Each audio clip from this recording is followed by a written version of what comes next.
so much, Mr. Sami, and thank you for choosing us to organize together this webinar. So to start this webinar, I let our guests introduce themselves.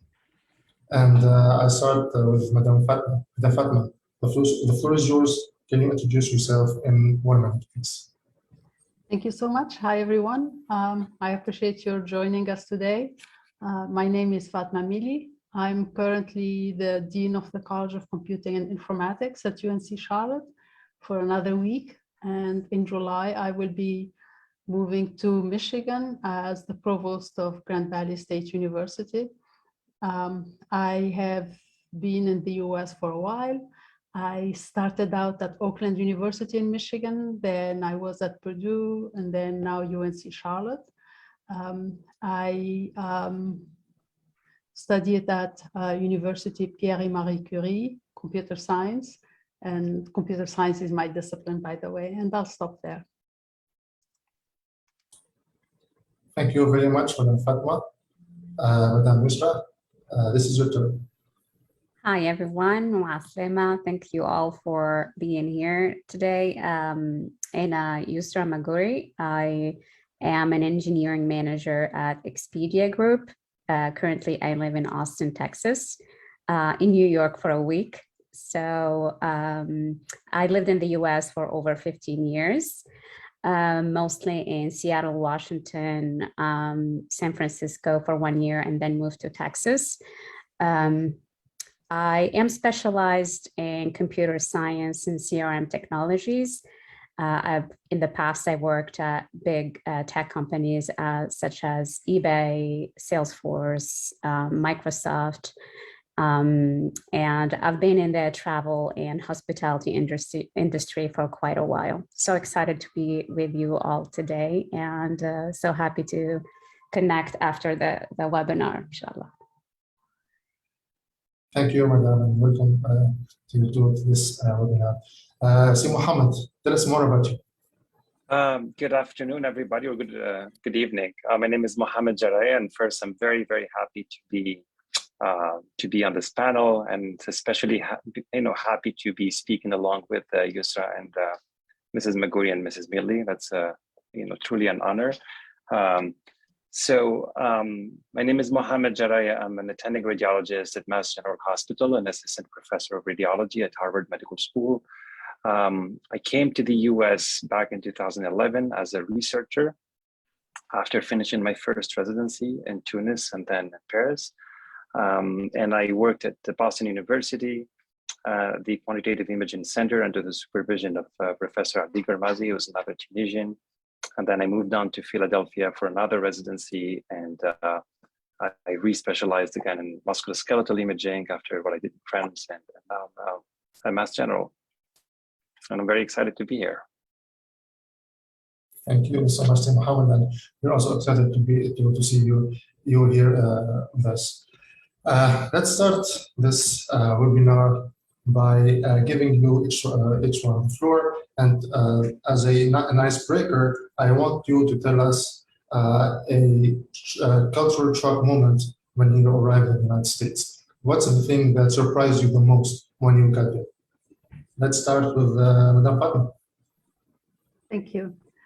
So thinking about this question, the one, I think the most important shock for me was the difference in what it makes, what you talk about with whom. And as I was preparing to come to the US, my then advisor in France gave me this advice. He said, when you talk to people over there, never talk about politics or religion. And to me, that sounded like common sense advice. And I thought, of course.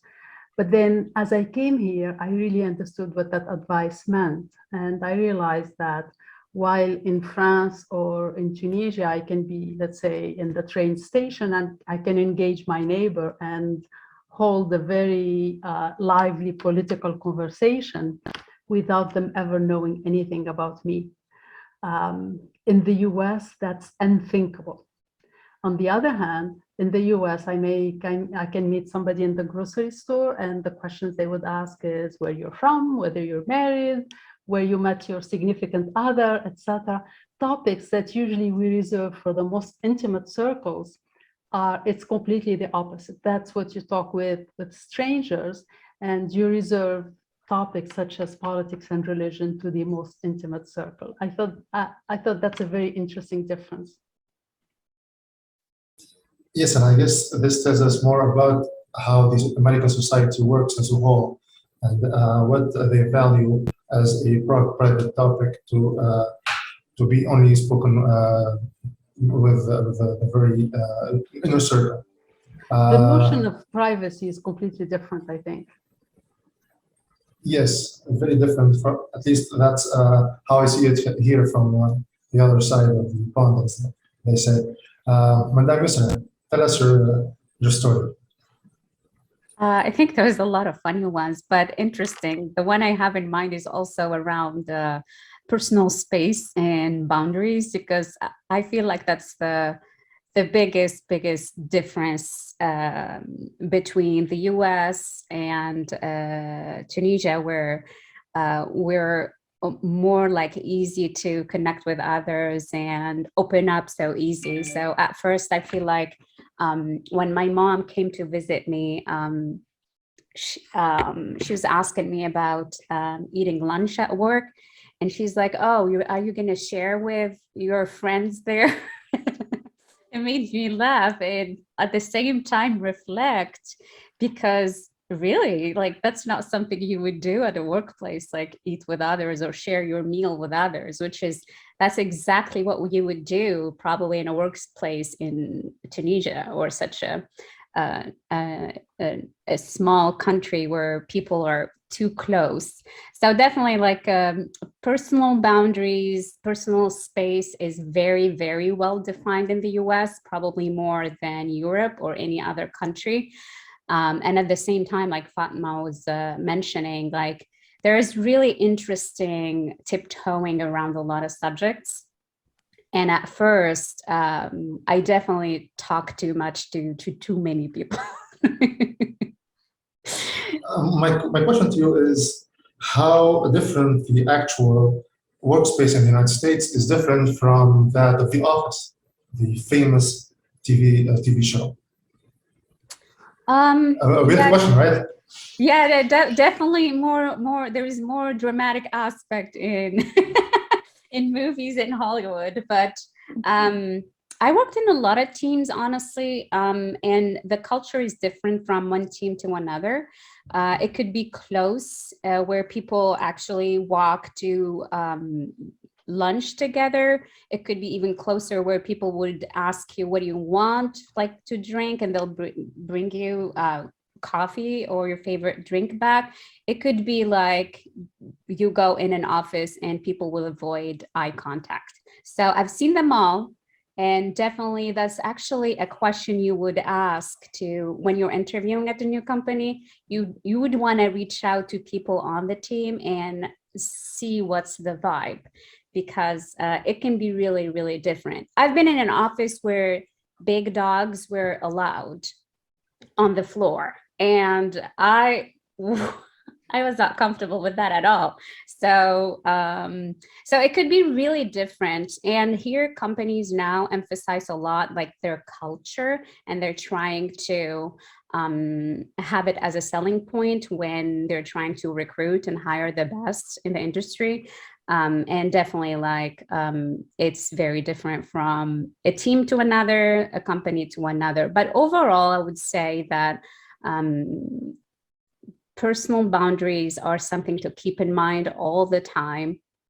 But that doesn't mean, like, you can't make friends and you can't be close to other. I have friends, like work friends, where we go to dinner together and we go to watch movies together. So it's just like, don't be too fast. I think you need to observe, feel the vibe, and slowly make relationships and adjust as the culture kind of like would push you toward what behavior you're going to be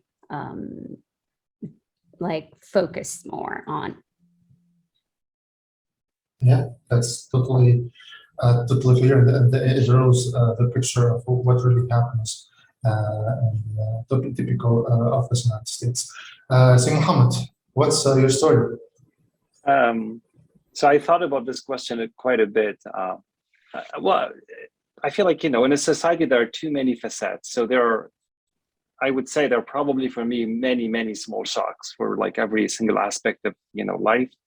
But there was one story that came immediately to my mind when I saw the question and it's just like very close to what Yusra was saying, the personal space, but really I mean the physical personal space. That the fact that you have to stand 3 feet away from somebody.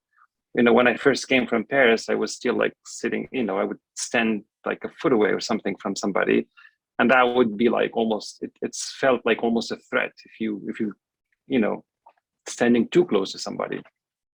And I had like 2 incidents in the subway and that was it. And after that, I adopted the 6 feet distance since then, like well before the COVID. But yeah, that was it. But I feel like in general, all what Yusra and Mrs. Mili and Mr. Maguri said is that, are things that I totally experienced. Personal space, things that you talk about, things that you don't talk about. Politics, obviously, it's a big no, unless you want to smile and just approve of anything people are saying. You just don't want to say, we disagree on anything. Religion, same thing, you want to just be like reasonably respectful by just, not having that conversation with people. I just want to make sure with you guys, does the American society is still a friendly one, right? It doesn't mean, these differences doesn't mean that the American society is quote unquote hostile to new arrivals, people who just arrived there. No, yeah.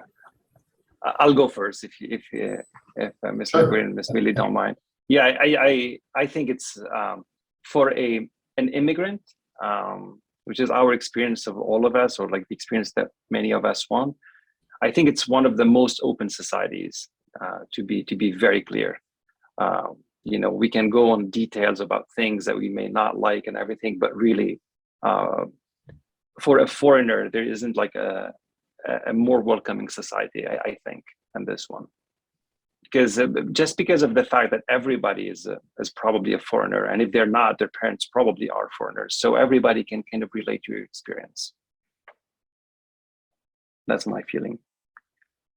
Yeah, Yeah, go ahead. Excuse me, Mrs. Mili, you came from France. How does the experience compare? If we can compare, is the United States more friendly than France? That's what I've heard personally. Is that true? I wasn't planning on getting into this, but maybe one thing. So definitely, I agree with everything that Mohammed said. And Mohammed, let's use first names. It's much shorter. I hear the hesitation a little bit. So I agree. It's a very friendly country. It's much more open than any other country that I'm aware of. But it doesn't mean that everything is perfect. And so I was in the US during 9/11. And after 9/11, my reaction was, I wish I were in France, because in France, when they have something, if they have a negative feeling about you, it's open, it's loud, it's in your face.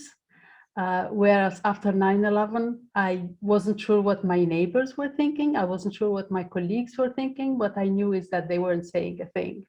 And that really, I found that extremely hard, that extreme politeness sometimes gets in the way of getting things out and addressing them. But other than that, I agree with everything Mohammed said. Madam Yusra, do you have anything to say about this? Totally agree with Fatma and Mohammed. It's definitely very friendly. People would greet you on the street, everywhere. People are nice. And like they said, because it's like a melting pot, everybody's from somewhere. There is less less emphasis on your background and where are you from. And most of the time, if that's brought up, it's more of like an interesting conversation, and it's like a way to learn more about you. And it's always like positive. But like Fatma said, there is the unspoken and sometimes you don't know what are the rules, or because everybody's polite, politically correct, tiptoeing around certain subjects, that might be uncomfortable because of where we came from, where like emotions and people will tell you if they're mad, or people will tell you if they don't want to be around you, versus here, like there are very, very hidden rules, but you would feel it. Thank you for your answers. Now we'll move on to the next topic, and here we'll try to discuss what does it take for a Tunisian to move to the United States. So we start with you, Madam Yusra, and then we move to Mr. Mohammed, and we'll leave Madam Fatma to the end, because Madam Fatma, if I recall correctly, you moved to the United States from France. Correct. Yes, so I guess your experience was a bit different. So let's start with you, Yusra. How was the experience from the moment you decided that I want to go to the United States? From the technical point of view, from the paperwork point of view, and to the emotional standpoint. Can you describe the experience in, say, 2 minutes?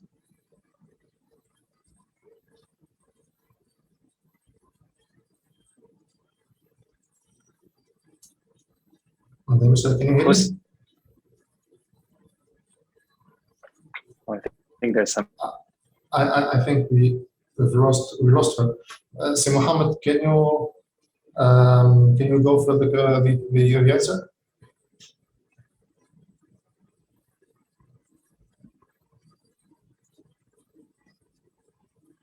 Hello.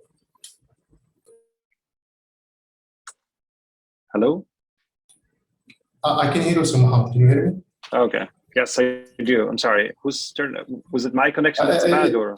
No, it was Madame Yusra's connection, apparently. Okay. Cut off. Okay.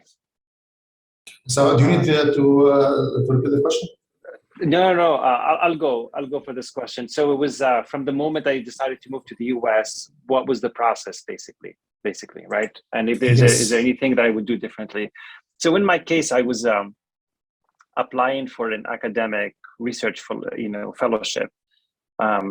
So basically what I did is that I was asking around in my own, my own environment, my own field of medicine, if anyone knows of a researcher in the US who would be interested in mentoring a younger researcher. And I was just very lucky that, somebody else from Tunis was an established, researcher here in the US, and he mentored me. And so he hired me for a postdoctoral position. I would say it was quite straightforward for me.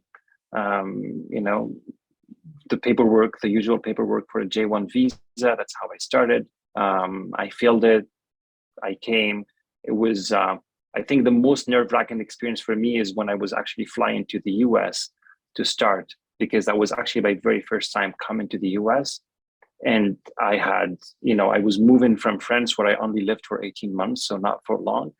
And that felt like an interesting experience. I wasn't sure, like I was ready for this experience. I wasn't sure my English was good enough. And that's where I have to say that the American society is extremely forgiving, even if your English is not good enough. I realized many people would be arriving with similar English to mine, maybe not as good even. And everybody does very well at the end because people are very patient. They would listen to you. They would try to help. But yeah, in my head, at least, the struggle for the first few months was like, are people actually able to understand what I'm saying? That was like my constant, the constant theme that I had in my head. But it was, it was fine. I don't think there is a single society that, you know, that's as forgiving for people not speaking the language and like trying than this one. So from the technical point of view, is the immigration to the United States complicated, complex, the paperwork, the delays, or is it straightforward process? So I think it's fair to compare it to France because we don't know what the immigration experience in Tunis is for foreigners, but everybody knows what the immigration experience for Tunisians in France is. And I would say it's like day and night. There's no, you don't have to go to a prefecture de police. You don't have to do anything. In my case, it was the university that sponsored me. So I only had to talk to the university, and that was pretty much it. The rules are clear. You know what you have to do, what you don't have to do. But there's no time being wasted, and you know, you have to wait sometimes for things to happen, but you don't have to go. You don't have to spend like hours, you know, on the street waiting for, I don't know, a prefecture, etc. Thank you, Sir Mohammed. Madam Isra, are you with us? Yes, sorry for the technical difficulties. I think I heard your question well as far as immigrating to the US. I think my experience is a little bit different as I moved to the US joining my husband. So it was a little bit of a different process. It wasn't that complicated. But as far as like thinking about moving and thinking about leaving the small country, it's actually like a little bit of background. I'm from Bengarden, so it's a small, very small community to Tunis to study. It was like a big shift. And then as soon as I finished my university degree, that same summer, like within 3-4 weeks, I moved to the US, which is so big of a difference when moving to the US. But I was definitely like very excited, but I didn't know what to expect. And I remember my husband back in the days, before I moved, he's like, "What do you want to do when you get here?" And I told him, "I don't know. I'll see what I get there." kind of, I didn't even have a specific expectation because it was my first trip to outside of Tunisia. So just like that first flight, multiple flights, and going through multiple airports and landing and smelling that first fresh air is still in my head. So definitely the experience is unique, and I would expect everybody to live their own experience. I met a lot of people, especially it's interesting now when I see and host actually students at my house. They come and they tell me stories, and it's really interesting and it's really exciting at the same time because it reminds me of my own experience. So I really don't, when people ask me the question, I tell them don't have a specific expectation.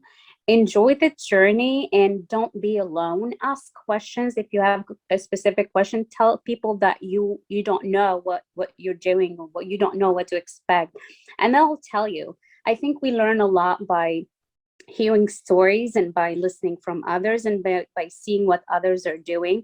So I would definitely recommend anybody thinking about moving to the US or in the process of moving or already moved or just moved, connect with others and ask them.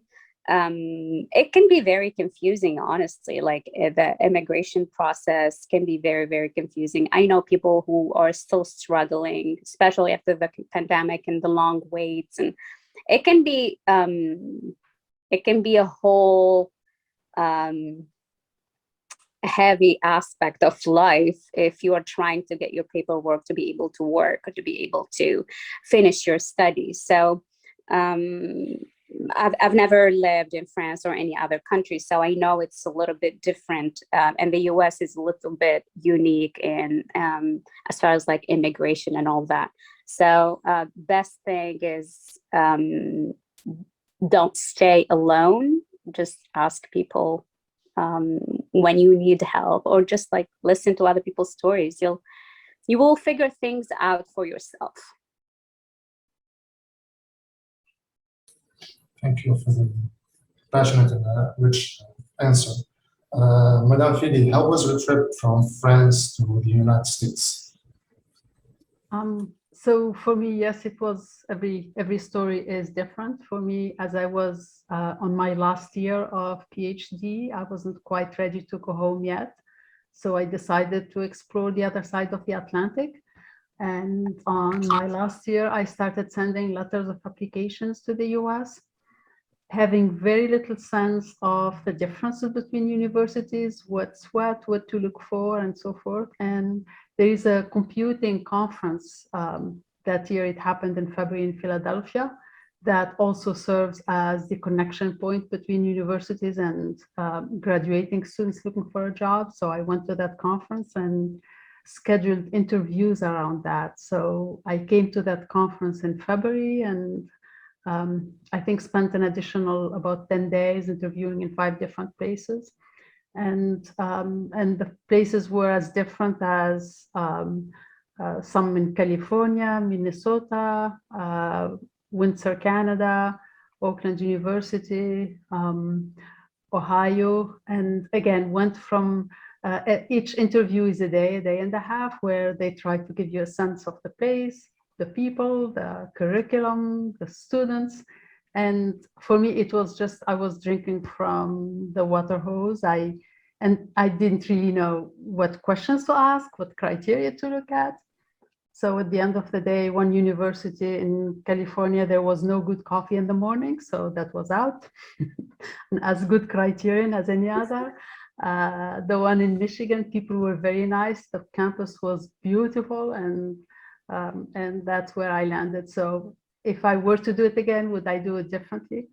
I think, I have no regrets on the decisions that I made, and but of course, more research and more understanding of where we're landing and what system it is would have been additional asset.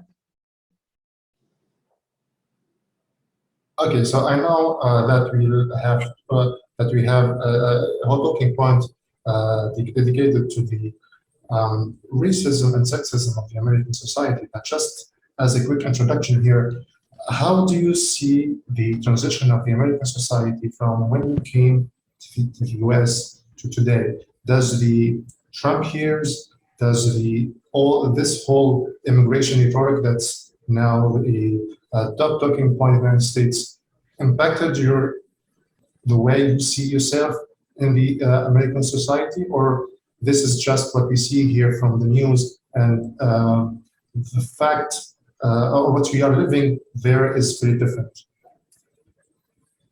Are you addressing the question to me? To all of you, if you want to start to answer. Sure. So is the question, has the United States changed, or has it changed us, or? That's a very good question. But maybe let me preface that a little bit. The issue of racism and sexism, I know, looking at what's happening in the US from a developing country, on the one hand, it's stunning to see this is supposedly the most developed country, and it's still dealing with issues like this. It can be a little bit heartening in the sense that we no longer have complex of inferiority. If this is what they do, then we're fine, and maybe we're more advanced than them. But as tempting as it is, I think it's really a civilization problem. We cannot wash our hands and say this is an American problem or this is a French problem. It's a humanity problem that we all have to accept, admit, and be very self-critical about it. I know the way you framed the question is, did this affect the way we live our day-to-day? I mentioned earlier the 9/11, when it was very hard, and actually that year we decided we're moving somewhere else, but it ended up not working out. But then I was younger then. I think at this stage, my thinking about it is it's our responsibility. This is a system that it's a systemic problem. It's a system that is designed to give privileges to some and deny privileges to others. Every single one of us on this call has some privileges and denied some other privileges based on who we are. So we're all both victims and beneficiaries of this system, but also we are agents in it. And I think it's our responsibility to constantly be reflecting on what role am I playing? How am I perpetuating this? How am I combating this? And we have way more agency than we think. And also agency is not a finite quantity that we're born with. It's something, if the issue of racism and sexism is important for us, we must cultivate that agency and direct it towards that. And that irrespective of what our discipline is, whether it is computing or medicine, healthcare, whatever, or politics or social sciences, every single discipline plays a role in the system. And as professionals, as intellectuals, it's our responsibility to constantly keep this in the forefront and be thinking, what can I do? How am I contributing to it? How do I stop contributing to it? How do I fix it? And we can do this within our professional life. We can do it within our personal life, and I can talk about this for a long time, so I'll stop here, but I'm happy to re-engage further after we hear from Mohammed and Yusra. Yusra, would you like to go first about this one? I think all of us have something to say about this topic, but you go first, please. Totally. I have an article, actually, I wrote a couple of years ago. It's called Unveiled. And I have my own story, like all of us. And when I came to the US, I was wearing the headscarf and was visibly Muslim. So, and it's really hard, like having to go through a set of, it's like a backpack you're wearing every day, and you're going around and trying to navigate people's perception and opinion and what do they think. And there's that whole layer that it's constantly every day you're going around and trying to go through the day and be the best you are and be yourself, which is a thing that I don't advise anybody to do. Is they always tell you be yourself. It's actually no, you have to understand the rules of the game. You have to understand, you're like, you have to look around and see what's going on and the history and learn about the place you are in, and then try to adjust. Like it's not true that everybody can be themselves and things will be all right. So that's definitely like not realistic. But definitely it was harder. And right now I feel like the US made so much progress after the Me Too movement, after the a few other big events that happened in the US, and after like having Trump years, and people are just trying to push the other side. So it's like the society is very dynamic, and there are loud voices that can make a difference. For me, as a Muslim, a Tunisian, actually, I'm trying to play my role. And like Fatma was saying, like, you can't blame the system. What are you doing? For me, my dream and where I'm at right now, I want my kids and the next generation to have a better chance, to have a louder voice.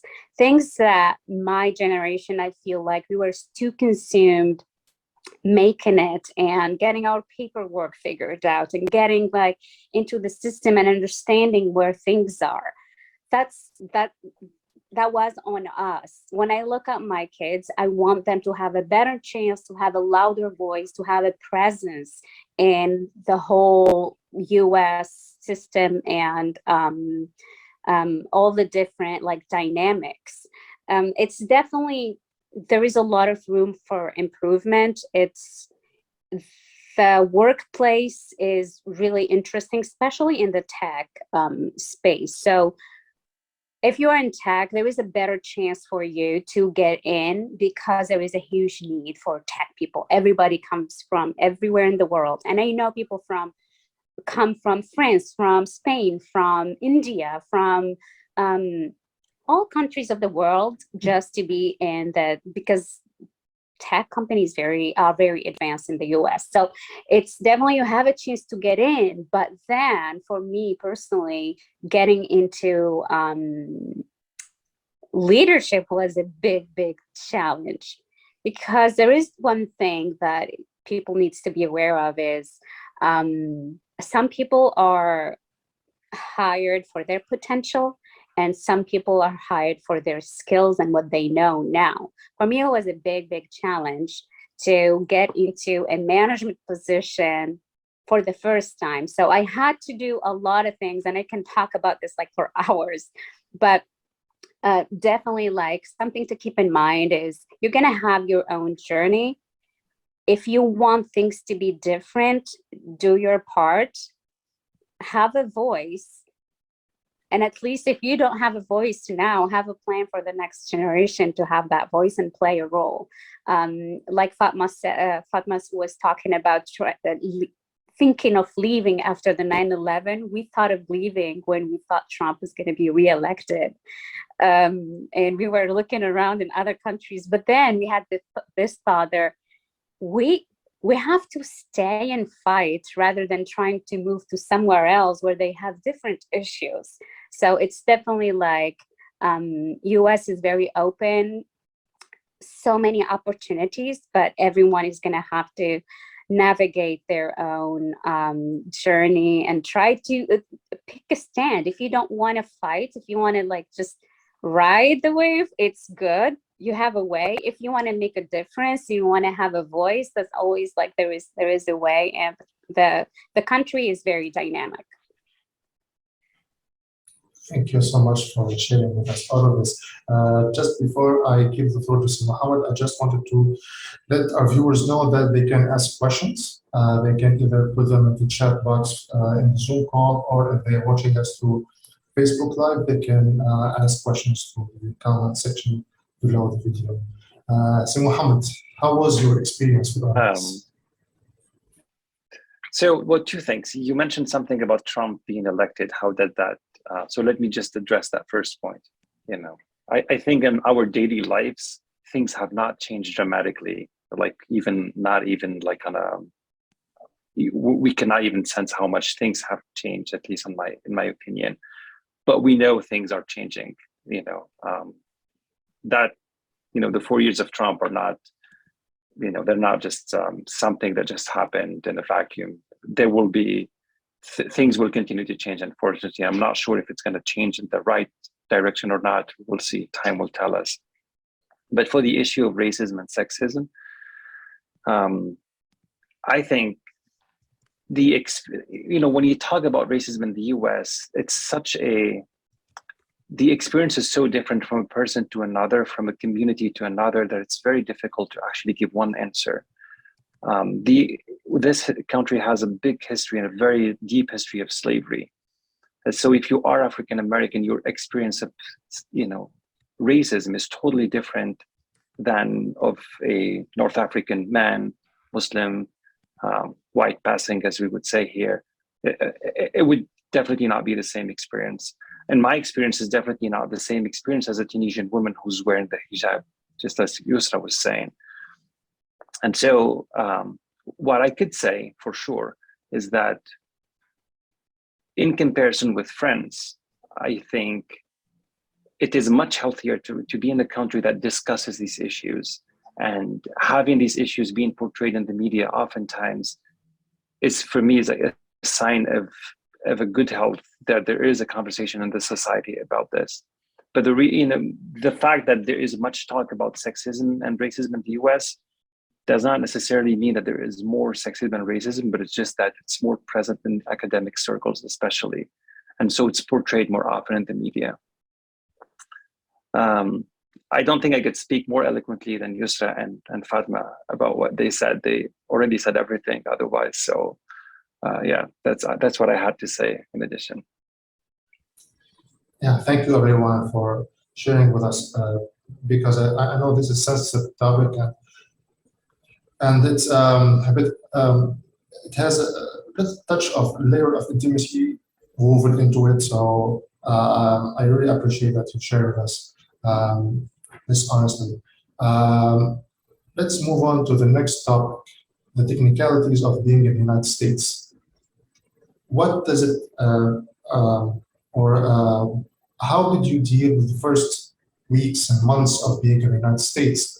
I know from what I read from the media that nowadays, for example, the housing market is very hot, prices are very increasing very rapidly. Inflation is also increasing very rapidly. So for people who are arriving to the United States, they will be facing double challenge of being in a new country, a country that is very different from the rest of the world, but also the country that is going through a very difficult period, at least from the economic point of view. What is your advice to the young Tunisians that will be soon in the United States to make the transition easier? Let's start with Madam Mista. Anyone trying to come to the US, I think they should do their homework as any project, as any other project like you're trying to do or achieve or transition to. You need to do your homework, and a big part of it is the understanding the place you're moving to, their transportation system. If you're going to a university, where that university is and what they offer as far as housing. If you're moving for a job, you need to understand the housing around the office and also the best transportation, the easiest, and as far as like the cost and how fast and all that. So there is a lot of homework that everybody should do when they're trying to move to a new place, or even like go visit as a tourist. I do a lot of homework. Another next step is to connect with locals. Like if you are moving to Chicago or you're moving to Austin or moving to California, you need to find people who live there, and they'll actually like be more than happy to help you as far as like what are the safest neighborhoods or what are the neighborhoods you don't want to be in or close to. So definitely like connect to people and ask them these questions, understand the transportation system, and then know your budget. Like what are you trying, like what's important to you? Do you want to stick under like a specific budget?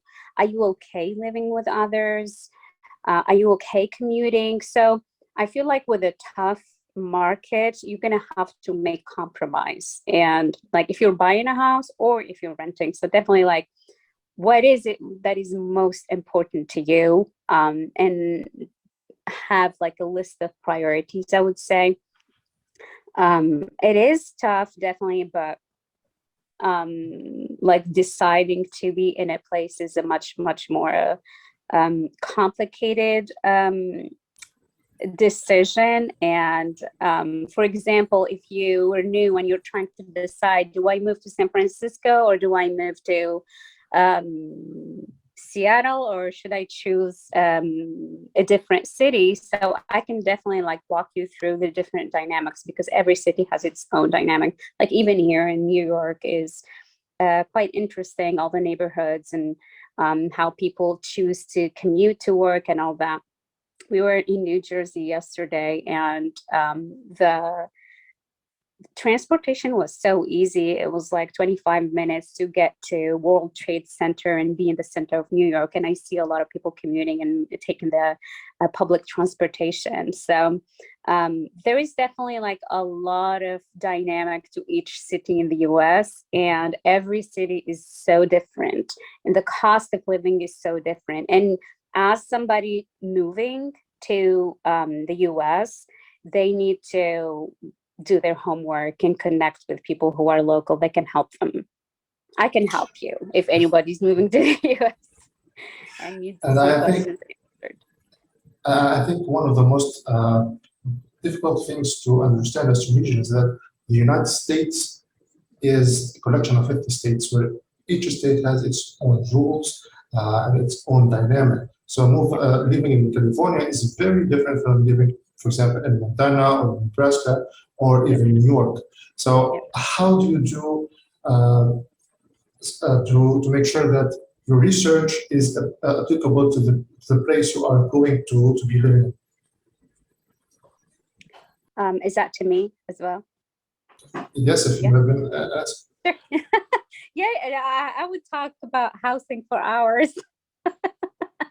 So one more thing to consider is are you moving by yourself? Are you moving with your kids? Are you moving with are you a couple? So there's a lot of option when you're talking about housing and where to live. You could be close, pay more. You could be far, pay less, and also have more space, but you have to commute. So there is really different variables to choosing housing. For example, for me, I lived in San Francisco for 1 year. I choose to commute almost 1 hour by train because I have little kids. I needed more space, and also I needed more parks and kid-friendly neighborhoods. So that, to me, that was the main consideration.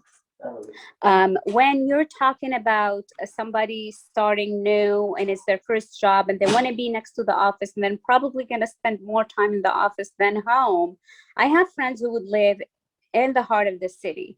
That's where they want to be. They want to be close to restaurants. They want to have that lifestyle. So really, the answer is hard, but know that you have the options and you're going to have to prioritize.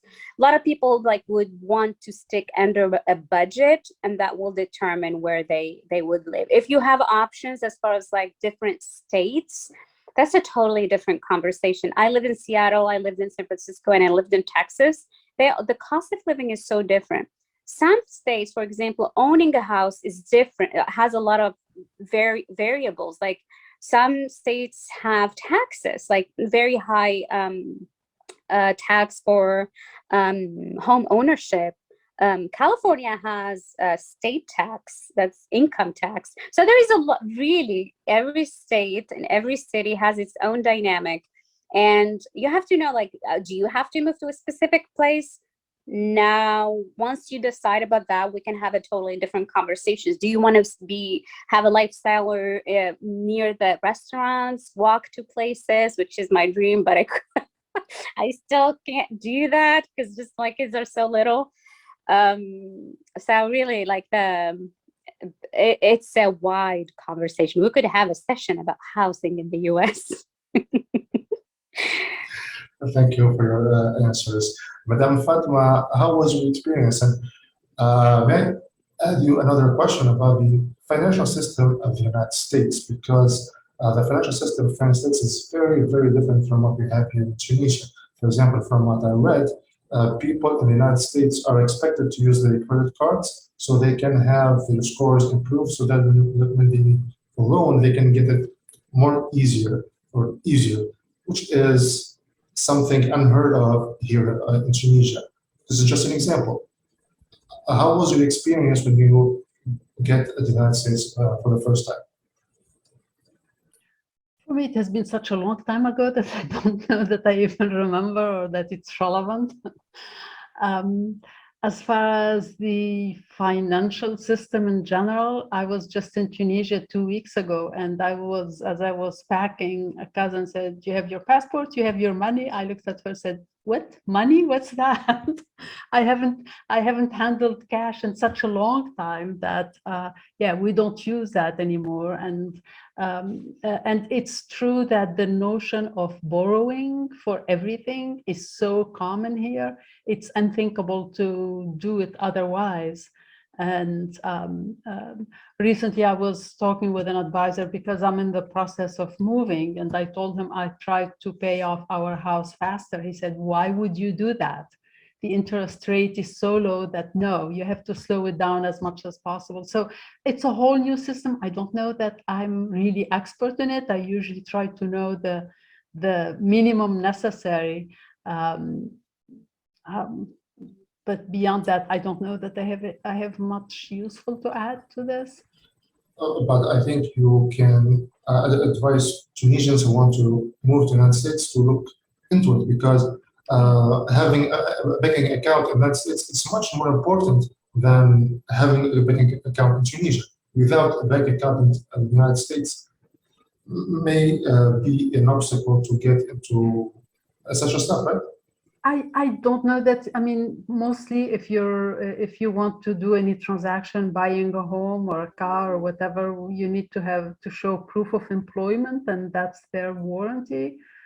Yes, everybody advises you to build your credit rating, because whenever you try to borrow, they check, have you borrowed money in the past and what was your track record? I don't know that it is a precondition that if you're new in the country, you've never borrowed any money, that it plays against you.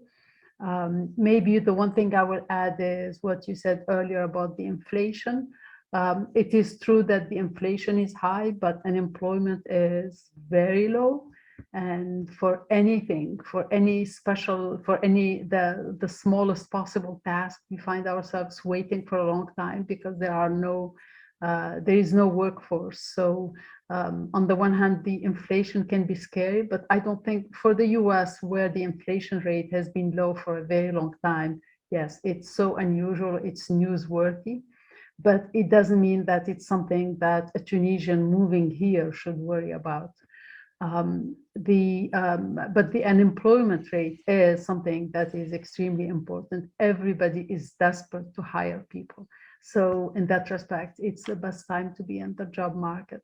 The other thing with COVID and with the normalization of remote work, it opens up lots of new possibilities. In the tech sector, most people now either can negotiate working full-time remotely or part-time remotely.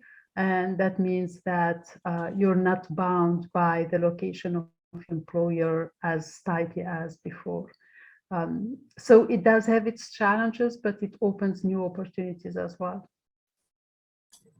Thank you so much for that answer. So Mohammed, what are your tips and tricks for Tunisians who want to go to the United States to make the transition much easier? Something that in professional life, I would say, one trick to make things very, very easy is to be very responsive to your emails. I think it's like something that I've noticed in friends and, anywhere in the US that, responding to emails is not like an emergent thing. And here, if you really want to make things very easy for you and you want to make people very happy, you have to be very responsive. And then, I don't think there's any secret, to be honest. Just like if you're being given a work, just do it. Do it on time and communicate and tell people if you have any difficulty and express it. If you feel there's anything that's difficult that you can do, people appreciate that a lot, and they listen and they want you to succeed. So that is one thing. And then for like personal life itself, for housing, you mentioned earlier about things that we may want to have done differently. I remember when I came here, my salary was I was being paid, the strict minimum, basically, because I was in university, the funding was very limited. And so, and my priority was basically to have enough money saved so I can take some licensing exams and everything. So my housing, I had to limit it as much as I can, to limit my budget as much as I can. So I took on roommates. I stayed with, I lived with roommates for quite some time. I lived in tiny studios. I like to joke sometimes that I had a mouse for a roommate for 2 years, and it was perfectly fine. We were good friends. But yeah, I mean, it's in hindsight, I don't want to live with mice anymore, obviously, but you can do it. That's pretty much it. And I think, I remember when I came first, people were telling me and hammering this idea that you have to build credit score. And so as soon as you arrive, you have to open a credit card. And so, yeah, I did that like everybody else. But people will tell you, open a credit card, but don't spend too much money because then you'll be in debt. So it's like a trick, basically. You have to open the credit card very soon so you can build enough credit so you can loan, take money and and go to the bank and ask for money, but you should never overspend because then you're punished. This is like a funny thing about the system, because it encourages you really to buy and take on debt, but then you have to pay off your debt. Yeah, that's kind of what that's kind of the things that I would suggest or advise. Thank you so much, Mohammed. And do you know if there's any organization? I know this is very region specific, but are there any organizations or NGOs that Tunisian students or workers who are arrived in the United States can get in touch with to seek help, even if this help is just for guidance and giving them the how to do stuff? Well, RECONNECTT is certainly a very good place to be connected to to people who live in the US. You know, my own personal experience is that when I first moved in here, somehow I was I was preventing myself to go and meet people who were very, very close to me in my ethnic background. So I did not want to necessarily, I was not making an extra effort to meet, for example, French-speaking people or Tunisians. And not that I didn't want to meet them. I loved meeting them, but I wanted to kind of stay outside of my zone of comfort so I can adapt quickly, rather than like being too comfortable with people that I know and then having struggle otherwise. But then, I mean, it was not even an issue because to be honest, I did not have Facebook at the time, and I don't have it yet. So I did not meet many people anyways. All the people I met are through really my work and, the circle of academia. I'm sure people who have Facebook or Twitter, they can find a lot of people.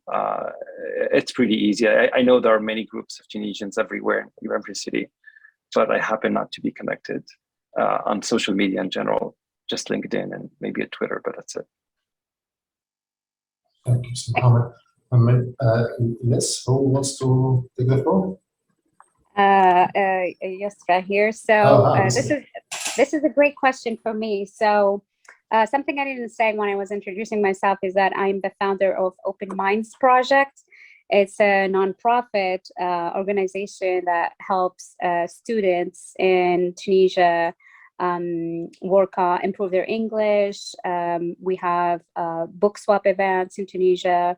We help with mentoring and interview prep, and we do a lot of the things that definitely I would encourage students to reach out to me in the Open Minds Project and check for like our events and all that.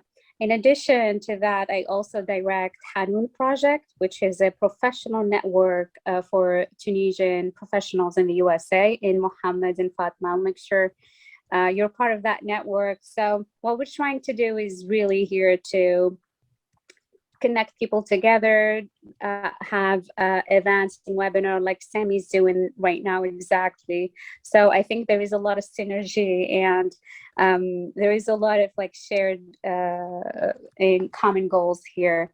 I am personally very, very involved with student groups in Tunisia and IEEE Women in Engineering groups. I did a lot of mentoring, and I kind of enjoy it and look forward to people to reach out and ask questions. And I helped a lot of students with their prep interviews at Amazon, at Intel. And it's really interesting that we have a lot of Tunisians in mostly all big tech companies in the US. And it helps a lot when you have somebody who would tell you about the culture, answer questions about interview process, benefits, and all of that. So as far as like, and I know a lot of Facebook groups also. One of them is Tunisian Elite Circles, and I realized at a certain point that most of Tunisians and most of students are on Facebook. So I had to move to the Facebook space. So for somebody who's trying to move to the USA, it's so important for them to find mentors, preferably in their space and also living in the US. ideally in their city. So I think it would make their experience much different from if they're trying to figure stuff out by themselves.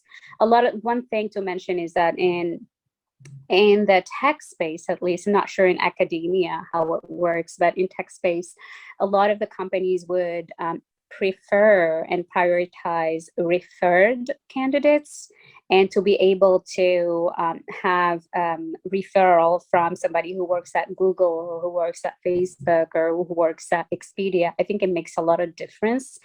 So totally encourage all students to have that mindset that don't try to figure everything out by yourself. It would take you longer. Trust me, I did that and it did take me longer. Thank you so much, Yusra. And Madam Fatma, do you have anything to add to what the Excellency Mohammed said? Besides voting that Yusra gets all the questions from now on. I'm really listening and learning. I'm thinking. So maybe the question about what to do to make around success at work. So reflecting on that question, I looked at the way it is phrased a little bit, how to get ahead in your work, and to me, it's once you think about it in a competitive zero-sum game, very often it's self-defeating. In my career, I think almost every single important thing that happened to me happened for something I have done that had nothing to do with work, that had no pay attached to it, that was really something that I did because I was interested in, because I wanted to give back. And it just generated something that was very rewarding for me.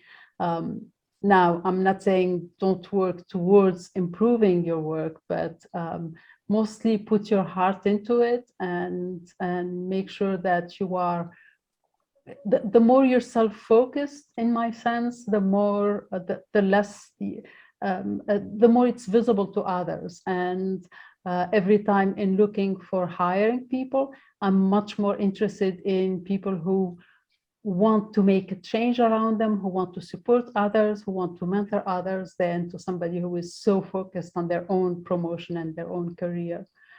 I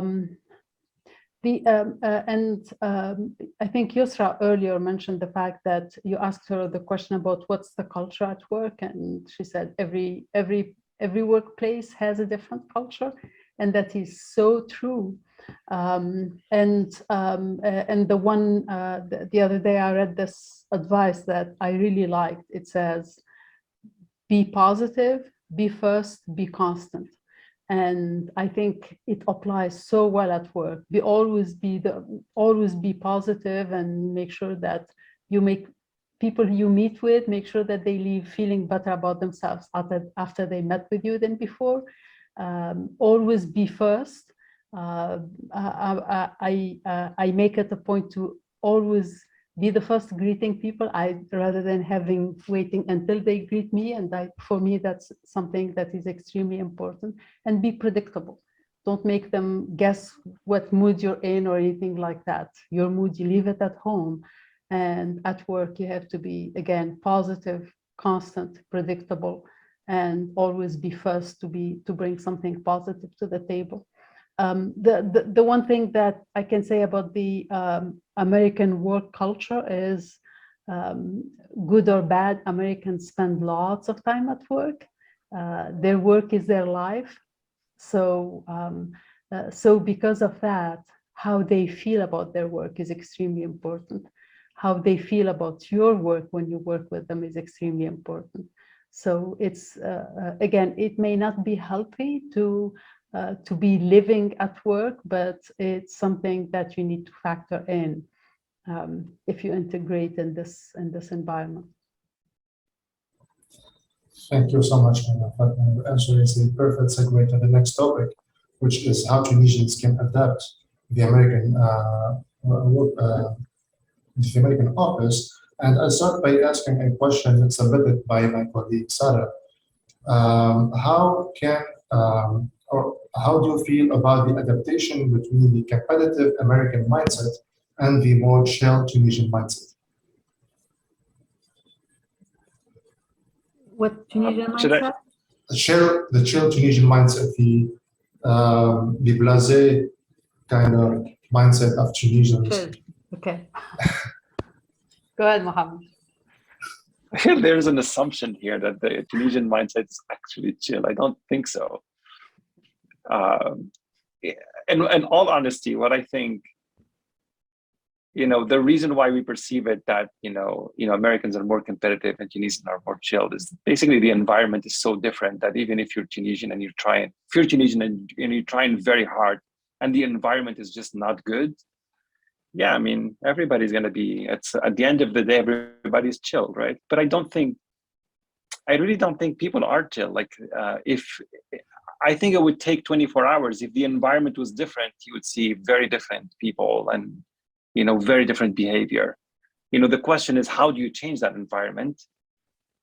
But I don't think really we need to change much in the people. There's enough, there are many, and enough good qualities that if the environment is different, there would be an explosion of good things, I think.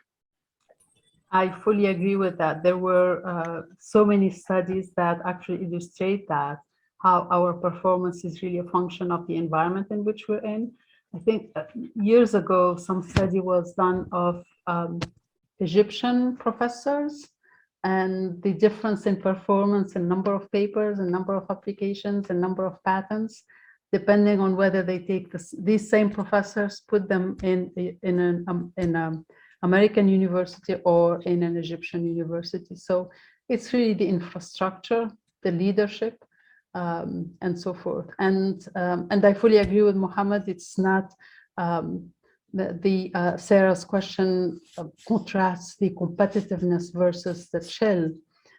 I wouldn't qualify the American mindset as competitive, but as ambitious, as caring, as strong work ethics. And I don't think that contrasts with, again, it's not a contrast between the workers, it's a contrast between the environments, which may make the question harder to solve. Yeah. And this is where it's really heartbreaking, and it's hard for me to say who is here to see the migration of brains out of Tunisia, because the skill set, the brain power is there. It's the environment that they're not finding. Totally agree with Fatma and Mohammed. We're living proof that Tunisians are not chilled. We totally, we're competitive. We have a solid background and we're well balanced, actually. And as soon as we see the opportunities and we see a path for success and possibilities, we start focus on ourselves and trying to better ourselves every day. And things will, we try our best to be very, very competitive. And I know a lot of Tunisians are doing great work and also trying to improve their lives every single day. And when you're trying to say like Americans are competitive, Americans are from everywhere. They're from India, they're from Europe, they're from South America. Everybody comes here because it's the land of opportunities, and you can make a life for yourself that is very, very different from where you came from or from your starting point.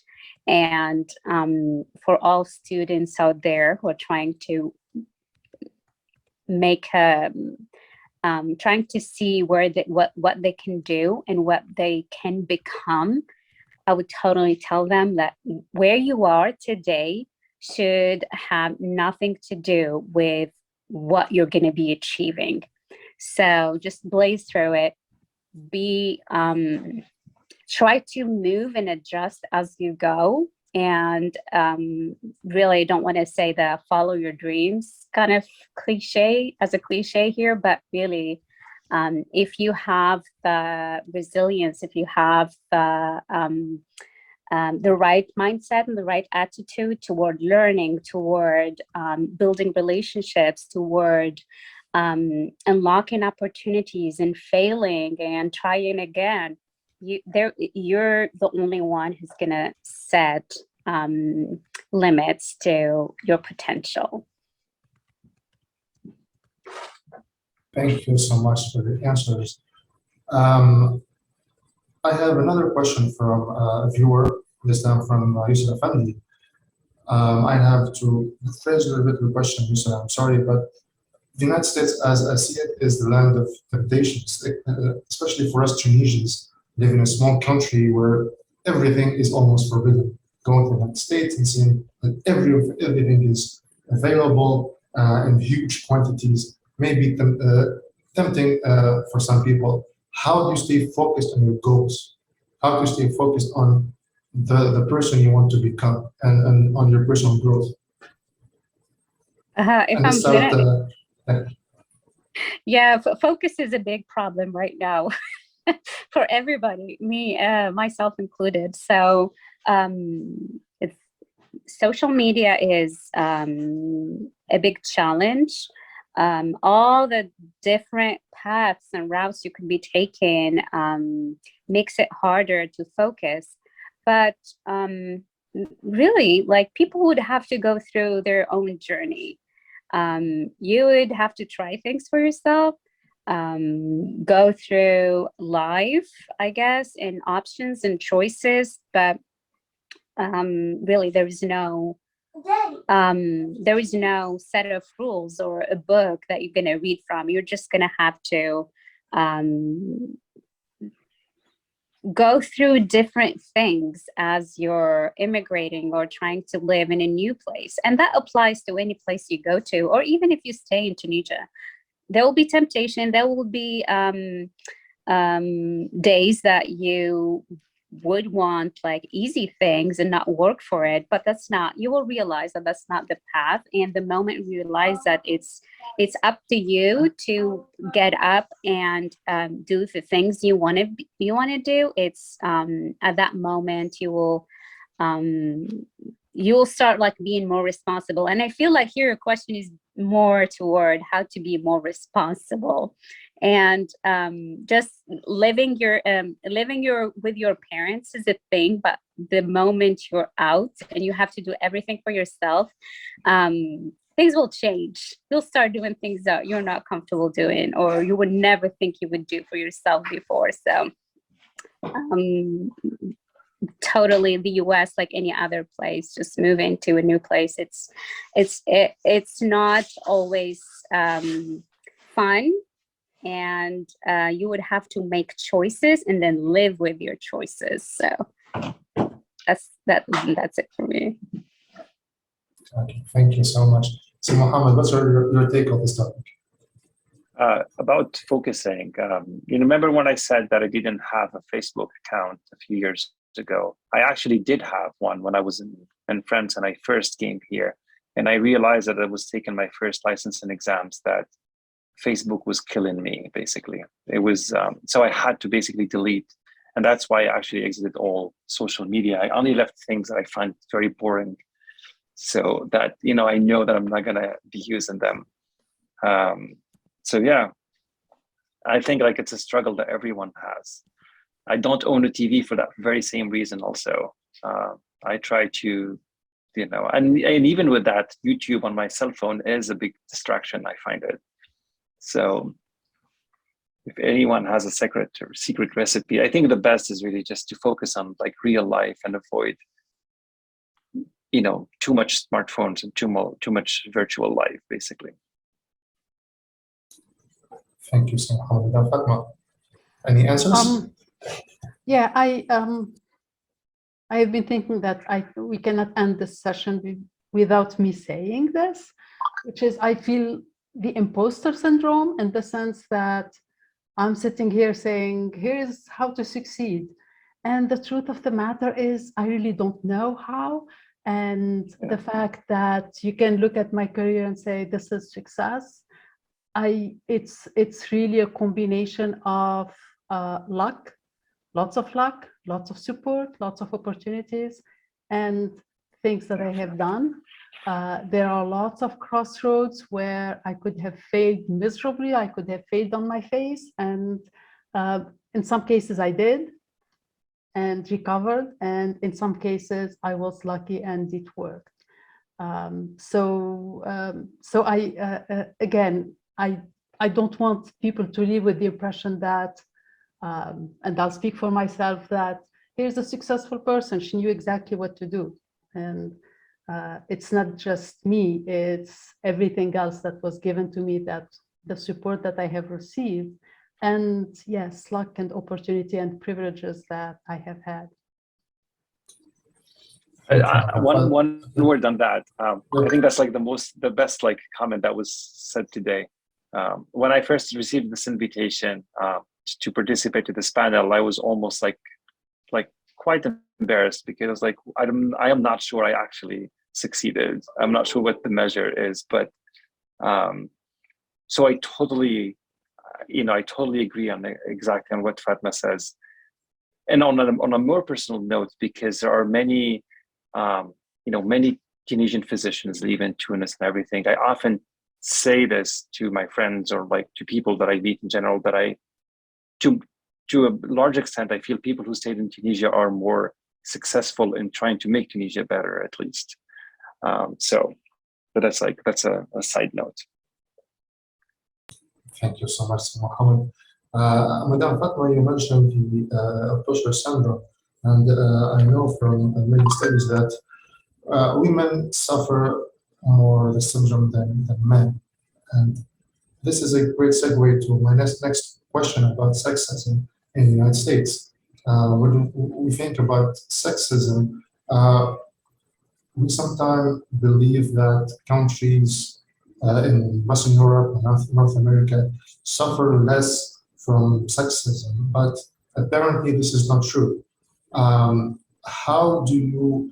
was your experience as a professional Tunisian living in the United States, and what advice do you give to Tunisian women who move to the United States to fend for themselves, basically?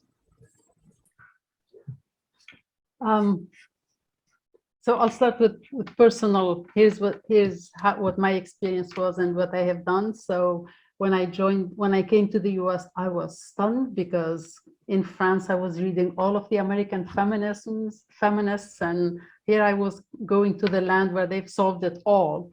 And as it happens, it's very discipline specific. So in computing, when I started in the US, there were very few women, and I joined the College of Engineering with 100 professors, and I was the second woman hired. What I have done that year is join the group, the Women's Studies. Every university has a program, Women's Studies program. And for me, that became my support system. And that became, there was a question that I don't know, that we got into, which is how do you get a culture to the country? For me, that group is what acculturated me. I asked them to give me a list of what does every American kid read? And I wanted to make sure to read that in English and not their French translation. And they really have become my, my guide, my support system. And the fact that when I joined, out of 100 faculty, we were only 2 women. By the time I left that university, we were 4th in the country for the percentage of women in engineering. And because the 2 of us worked and served in every committee and made sure to change that. Again, not necessarily that it's always possible, but that's how it happened. And again, the question of fending for oneself, and I know it may be controversial, but every time I'm asked about this, my answer is fend for somebody else. It's much easier to fend for somebody else. There are lots of people who need more that help than you do. And I think it's much more rewarding, much more constructive to do that. And if we all funding for others, we will all advance much faster. Thank you so much, Fatma. This is a very sound advice. When we fund for others, we may not need to fund for ourselves. Madam Yusra, how was your experience? I loved everything Fatma said. And I have a very similar story, even though it was probably like 5 years ago. On my team, we were 28. Actually, we were 26 engineers. I was the only one on that team. So getting promoted was very, very difficult because it was never my turn. It was somebody else who were more popular and more have better relationships with the upper management and all that. So being aware of where you are and the culture and the field and all that, it's definitely one step, but also finding the support system. And in life, this is probably could apply to everything. When you have your tribe and your group and the people who would support you and who would answer some of your questions that nobody else will share with you, things will be very different. And I am so always pushing for people to connect to each other and finding their groups and finding their tribes, and just being in a community. It means a lot to me, and it feels like it makes a difference in our paths and life journeys. And that's why I was so aggressively connecting with Tunisian and tech and all over the place, like Tunisians in Australia, in Japan, and Taiwan. I know Tunisians in a lot of places because I made the effort and made sure that we are connected and we can share stories and we can support each other. And it's very interesting is that this recent role that when I joined Expedia, the team that I joined, my manager is a woman and her manager is also a woman. And we happen to be very connected, and we talked, we discussed issues together. And so finding the right people, I feel like your skills and your, as a woman, and this is just probably my own personal experience, you can't get too far without finding a great support system. And even on Facebook, I actually love Facebook groups. That's why I'm always, I can't get out of the platform. We have few groups that are very powerful. One of them is,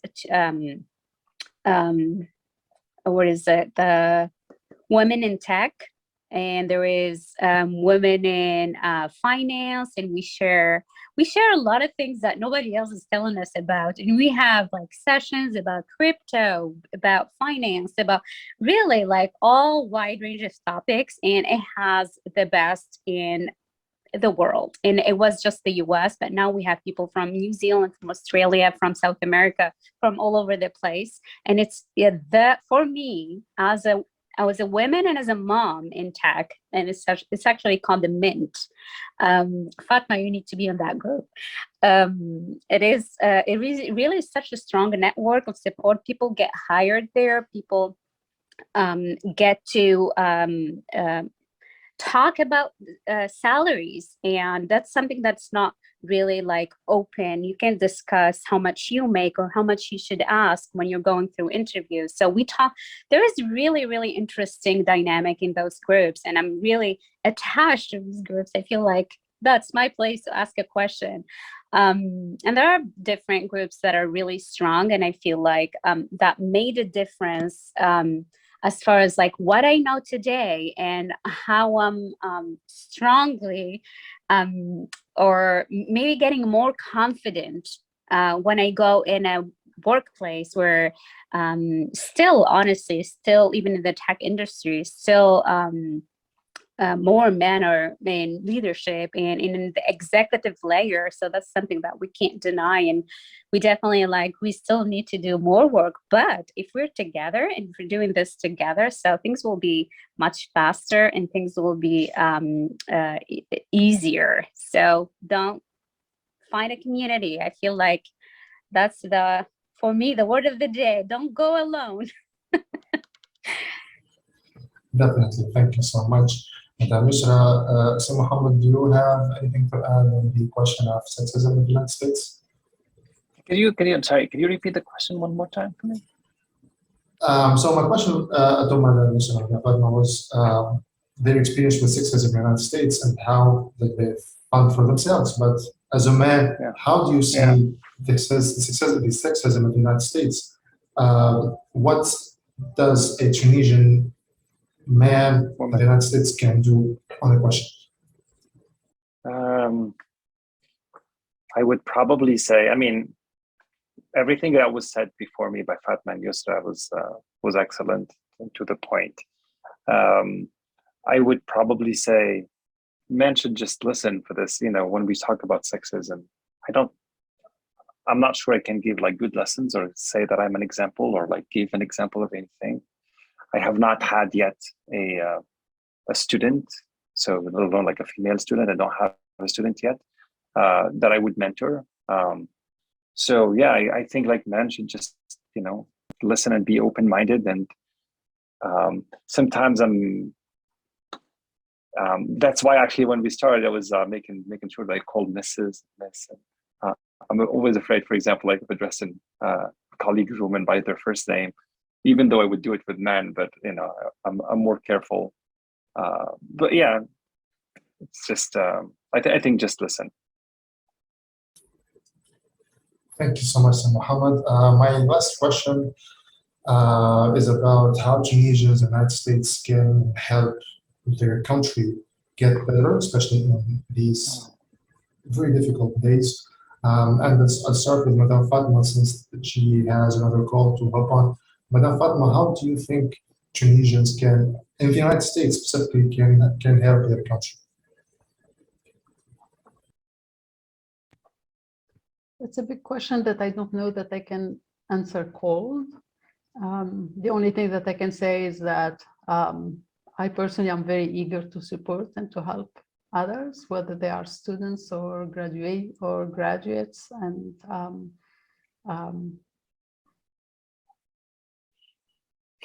yeah, I apologize. I don't have a ready answer for that. All I can say is that I have the will and the desire and the eagerness to help and support. I know that I credit my itinerary to my Tunisian education. And there was a question earlier on the chat of what's missing in the Tunisian education or what gaps there are. I don't think there is anything missing or there are any gaps, and that ties to the question of the talent is there, the rigor of the education is there. It's very often it's the environment that makes it very challenging. So again, ready and willing to do to support others who are in Tunisia. Thank you so much, Fatma. Yes, Mohammed. I thought that was like the million-dollar question. You know, what can Tunisians do to help Tunis? I mean, everywhere, not just outside, but for us, yes, Tunisians abroad. And I equally like I don't know. Although it's all of us, I'm sure in Tunis and outside, we would like to do something. And exactly what Fatma said. Because there's nothing really, I think, in my opinion, there's really nothing to change in how people are educated. I think people are educated well enough. But really, what is to change is the environment. So how can Tunisians help change that environment? You know, I don't know. I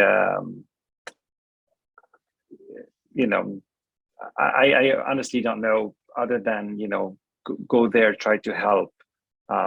Sometimes I did offer help, like to teach students in Tunis and everything. But I realize it's, you know, not nearly as easy as that, and it's not like enough. So there was another question that I thought was very interesting, which is, do you feel the French language, I believe, do you think that the French language, French educational system is a handicap for development of Tunisia? And although I don't think, there is no language that is actually a handicap. It's, the more multilingual you are, the better. But I think for sure Tunis would benefit from more English being taught. Not necessarily less French, but necessarily, I think more English being taught. It's like I think it's the main language for science now. So. Thank you very much, Mohammed. Madam Isra, you have an answer.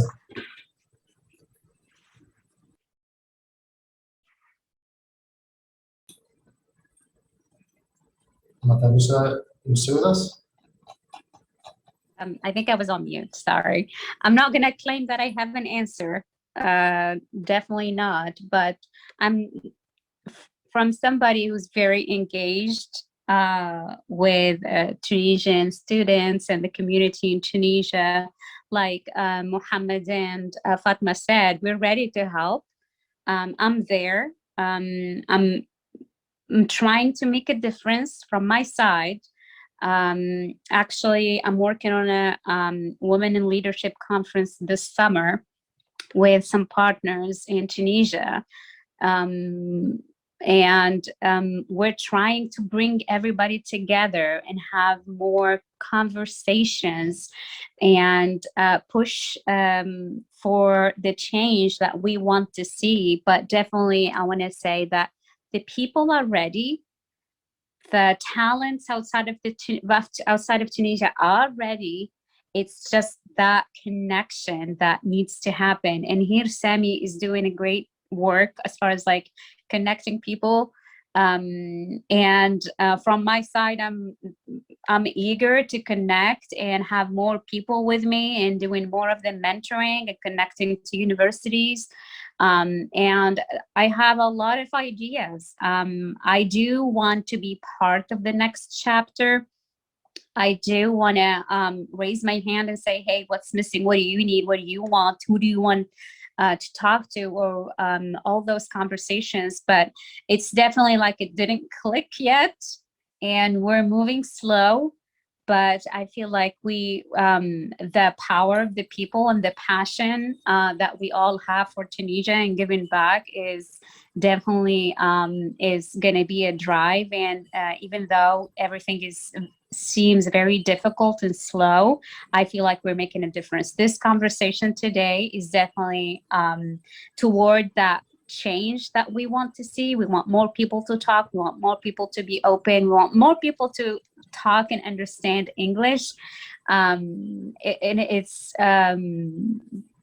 We will get there as soon as some of the layers are there. I feel like we would be Singapore in no time. It's just we're waiting for things to get unlocked in a way. Yeah, hopefully we can get there. Thank you everyone for your time. Thank you for all the information you shared with us. It was really an honor for me to moderate this panel, this webinar, and of course, thank you, Mr. Sami, for choosing managers to be partner in this webinar. Mr. Sami, do you have closing remarks? I think especially I want just to thank our panelists for their time, and this discussion, this talk is very, very interesting. I am so proud for them, and thank you, Ahmed, for your time management. You are a big professional, and we will continue to these webinars. To talk, to connect our Tunisian in Canada and USA. It will be, I think, in September, the next one. And just to say that Tunisian must think absolutely to their native country. Don't forget your native country. Don't connect to Tunisia. Tunisia is in our blood, is in our heart. So I will close with for this. Thank you so much. Thank you. Thank you, Mr. Sami. Thank you, everyone. Thank you so much. See you soon in Tunisia. Bye-bye. Inshallah. Thanks, everyone. Bye. Bye. Have a nice day. Bye.